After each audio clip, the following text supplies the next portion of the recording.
Bapak, Ibu, dan saudara-saudaraku yang terkasih, Shalom, Jala Horasma Dihita Saluhutna. Selamat hari Jumat. Kita berjumpa kembali dalam renungan pagi yang akan menghantar kita mengawali aktivitas keseharian kita.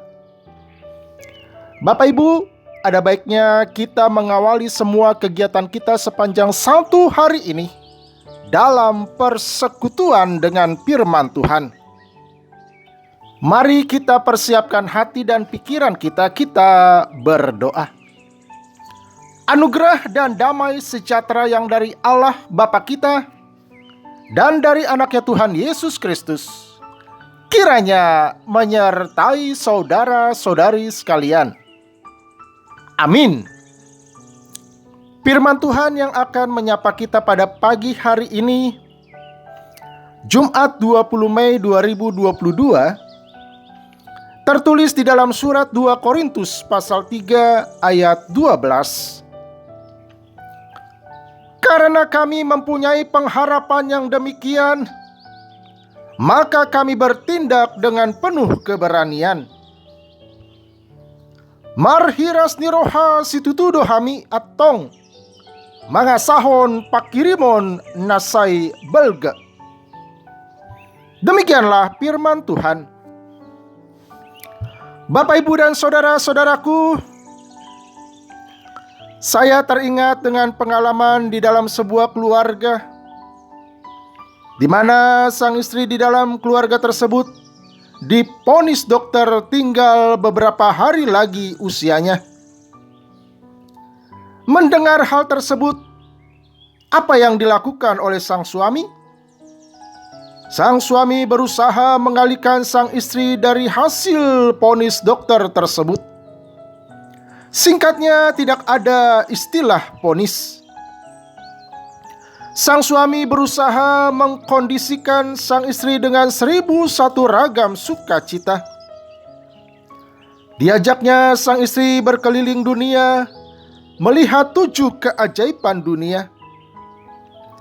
Mulai dari tembok besar Cina, Great Wall of China, Chichen Itza, reruntuhan suku Maya di Meksiko, Petra di Yordania, tempat yang diyakini bahwa di situ Musa memecahkan batu dan keluar air, Machu Picchu, sebuah monumen milik suku Incayang di Peru, Christ the Redeemer, patung Yesus terbesar di Brasil, sampai Taj Mahal di India.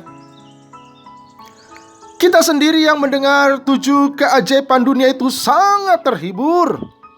Apalagi sang istri yang diajak suaminya tersebut mengalami dan menikmatinya. Sungguh sang istri terhibur dengan perjuangan sang suami. Alhasil, sang istri mampu bertahan hidup 10 tahun lagi. Saudara-saudara, pengharapan itu sangat dahsyat, terlebih-lebih pengharapan di dalam Tuhan. Pengharapan apa yang digemakan dalam nas kita ini? Pengharapan akan kemuliaan kelak yang akan Allah nyatakan kepada setiap kita yang percaya. Asalkan kita setia tetap di dalam Tuhan sesakit dan sepahit apapun hidup yang kita jalani. Kristuslah yang menjadi dasar pengharapan kita. Bagaikan sebuah bangunan yang megah, hanya dapat kokoh terbangun dengan pondasi yang sangat kuat. Pondasi itulah pengharapan kita. Pondasi itulah Tuhan Yesus, dasar utama pengharapan kita. Mari lanjutkan segala tugas dan tanggung jawab kita. Kita lanjutkan segala perjuangan hidup kita dengan senantiasa berpengharapan di dalam Tuhan Yesus. Selamat berkarya, Immanuel, Allah beserta kita. Kita berdoa. Tuhan, tuntun dan bimbinglah kami selalu seturut dengan kehendak-Mu, saat ini dan sampai selama-lamanya. Biarlah pengharapan yang sejati di dalam Kristus senantiasa menjadi pondasi hidup kami. Amin.